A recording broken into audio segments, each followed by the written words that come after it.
என்னடி வீடு தேடி வந்திருக்க? வீடு தேடி வந்தவங்களை இப்படி தான் கேட்பியாடி? அப்படிலாம் இல்லை. நல்ல விஷயந்தான். எனக்கு மேரேஜ் ஃபிக்ஸ் பண்ணியிருக்காங்க, அதான் இன்விடேஷன் கொடுத்துட்டு போகலான்னு வந்தேன். எப்படி உன்னால் மட்டும் இவ்வளோ சீக்கிரமாக மூவ் ஆன் பண்ண முடியும்? ரிலேஷன்ஷிப்பில் நான் எவ்வளோ கஷ்டப்பட்டேன்னு உனக்கு தெரியும் தானே கெசியா? அவன் மாறுற மாதிரியே இல்லை. He such a failure Kezia. அதான் வீட்டில் பார்க்குற பையனே பார்த்து செட்டில் ஆகலான்னு முடிவு பண்ணிட்டேன். அப்போ உனக்கு அன்றைக்கி நைட் என்ன ஆச்சுன்னு தெரியாதுல்ல? என்னாச்சு?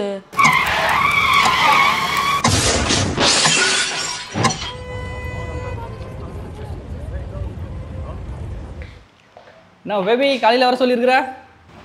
இல்லை அருண், நாம் பிரேக்கப் பண்ணிக்கலாம். எங்கள் வீட்டில் ஒத்துக்க மாட்டாங்க. நானும் நீ சக்ஸஸ்ஃபுல் ஆவன்னு எதிர்பார்த்துட்டே இருந்தேன். நீ எந்த எஃபர்ட்டும் போடுற மாதிரி தெரில அருண். நான் உங்ககிட்ட டைம் மட்டும் தான் கேட்டேன், கொஞ்சம் டைம் கொடு ப்ளீஸ். அருண், எங்கள் வீட்டில் மாப்பிள்ளை பார்த்துட்டாங்க Arun. I think you need to move on. நீ இல்லாமல் என்னால் வாழவே முடியாது பிரியா. இந்த மாதிரிலாம் பேசாத. அப்போ இவ்வளோ வருஷமாக பண்ண லெவலில் நான் பொய்யா? ப்ளீஸ் புரிஞ்சுக்கோ. இல்லை அருண், எங்கள் வீட்டில் மாப்பிள்ளை பார்த்துட்டாங்க. இதுக்கு மேலே எங்கள் வீட்டை சமாளிக்க முடியாது. நான் நினைக்கிறேன் எங்கள் அம்மா அப்பா என்ன சொல்கிறாங்களோ அதுதான் கரெக்டுன்னு. You are a failure Arun. என்னாச்சு? அன்றைக்கி நைட்டு உன் கூட சண்டை போட்டுட்டு வண்டியை ஸ்பீடாக குடிச்சிருப்பான் போல். ஆக்சிடெண்ட் ஆகி இப்போ படுத்த படுக்கை ஆகிட்டான். திரும்பி லைஃப் எப்படி ஸ்டார்ட் பண்ண போகிறான்னு தான் தெரில.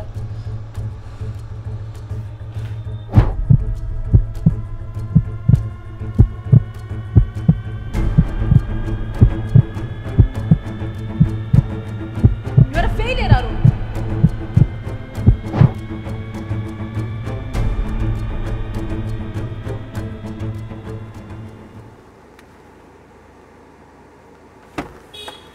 வாங்க, நல்லா இருக்கேன். நீ கரெக்ட் டைம் பண்ணிட்டீங்க. தேங்க்யூ.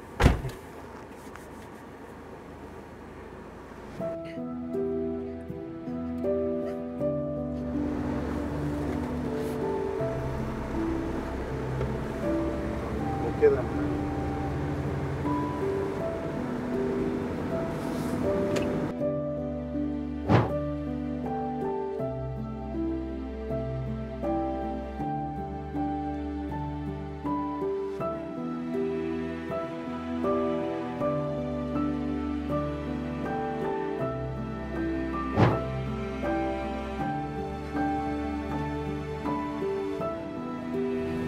டிஷ்யூ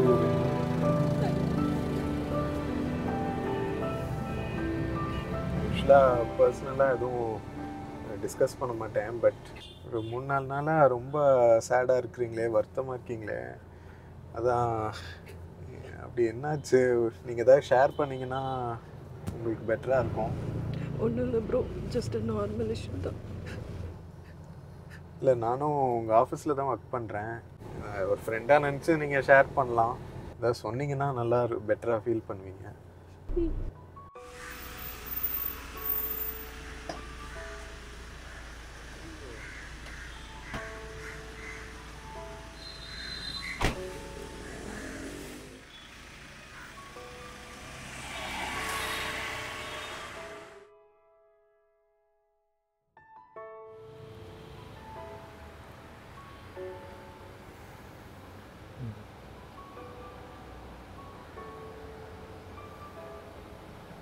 என்னாச்சு பிரியா? இப்படி அழுதுகிட்டே இருந்தால் என்ன அர்த்தம்? ஏன் இப்படி அழுறீங்க சொல்லுங்களேன். எனக்குள்ள இருக்கிற ஒரு கில்ட் ஃபீல் என்னை ரொம்ப குத்திட்டே இருக்கு. என்னால் தூங்க முடியல. ரொம்ப ஃப்ரஸ்ட்ரேட்டடாக இருக்கு. எனக்குள்ள இதை அடக்கி வைக்கவும் முடியல. சம்டைம்ஸ் ரொம்ப ஸ்ட்ரெஸ் ஆகிடுது. என்ன பண்ணனே தெரியல ப்ரோ. இப்படி கில்ட் ஆகிற அளவுக்கு என்னாச்சு? நான் ஒரு பையனை லவ் பண்ணிட்டு இருந்தேன் ப்ரோ. காலேஜ் வரைக்கும் எல்லாமே நல்லா தான் போயிட்டு இருந்தது.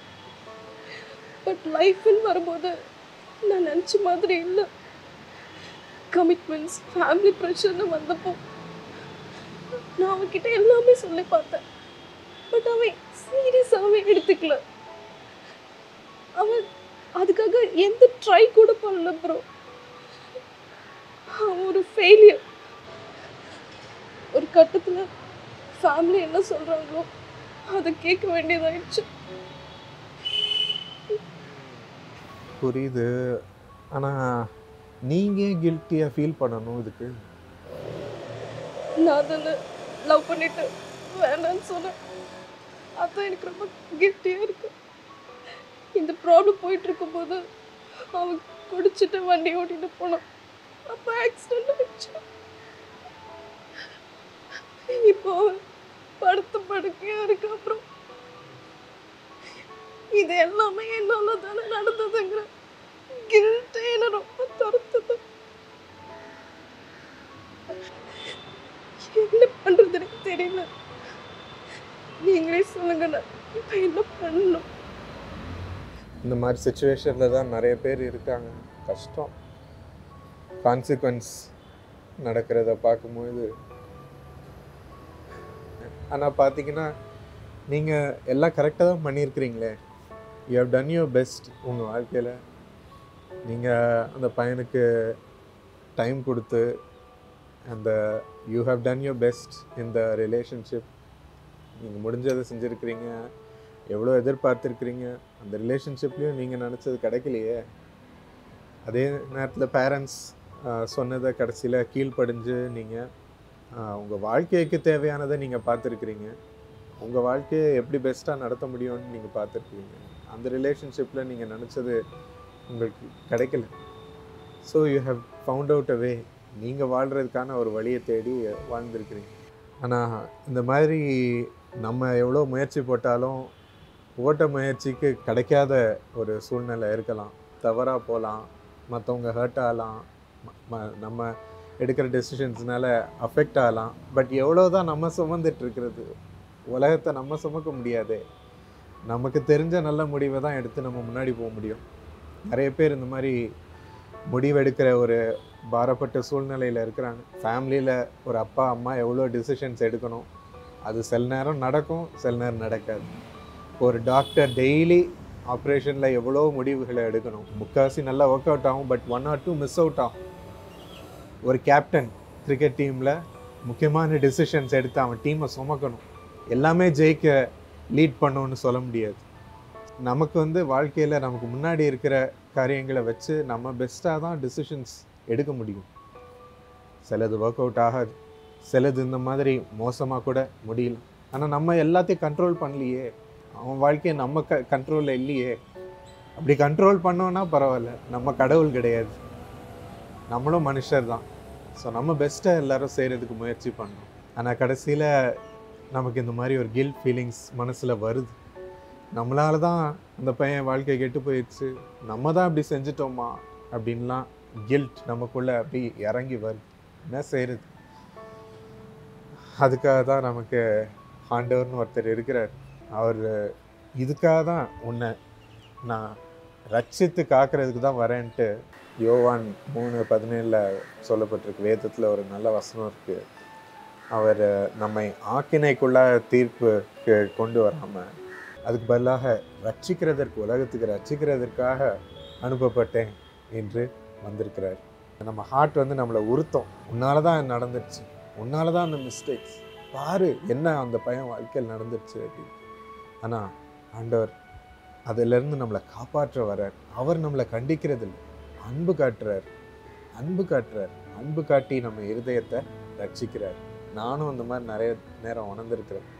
என் ஹார்ட்லேயும் ஆண்டவரே இப்படி நடந்துருச்சே, என்னால் இப்படி ஆயிடுச்சு அப்படின்னு தாங்க முடியாத ஒரு கண்டிப்பு என் இருதயம் எனக்கு எதிராக கொடுக்கும்போது அவர் தான் என்னை காப்பாற்றுறார். அதிலிருந்து இல்லை, உன் வாழ்க்கை என் கையில் ஒப்புக்கொடு, நான் நடத்துகிறேன், எல்லாவற்றையும் நான் சரி செய்து உனக்கு தேவையான வழியில் நடத்துகிறேன், என்கிட்ட அந்த பொறுப்பை கொடு அப்படின்னு சொல்கிறார்.